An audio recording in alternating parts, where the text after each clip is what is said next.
యుద్ధం మొదలవకముందే ఓ తండ్రి మనసు వణికిపోయింది సంజయుడి మాటల వల్ల. అసలు సంజయుడు ఏం చెప్పాడంటే, కృష్ణ 1వ అధ్యాయంలో 2వ శ్లోకం, దృష్ట్వాతు పాండువానీకం వ్యూఢం దుర్యోధనస్తదా ఆచార్యం ఉపసంగమ్య రాజా వచనమబ్రవీత్. సంజయుడు ధృతరాష్ట్రుడు మహారాజుతో ఇలా చెప్పారు, రాజా, పాండవులు తన సైన్యాన్ని మంచి ఆర్డర్లో క్రమబద్ధంగా యుద్ధానికి సిద్ధంగా రెడీ చేశాడు. అది చూసి దుర్యోధనుడు కొంచెం ఆందోళన చెందాడు. ఆ ఆందోళనతో తన గురువైన ద్రోణాచార్యుడి వద్దకు వెళ్ళి మాటలు ప్రారంభించాడు.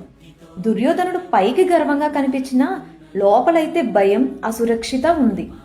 మన జీవితంలో కూడా ఒక మంచి మార్గం, ధర్మ మార్గంలో నడిస్తే చాలా ధైర్యంగా ఉంటాం, అంటే పాండవుల్లాగా.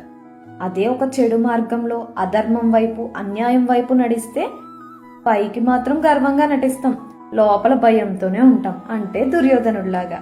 కాబట్టి ఈ రోజు నుంచి మనం ధర్మ మార్గంలో నడుద్దాం. హరే కృష్ణ.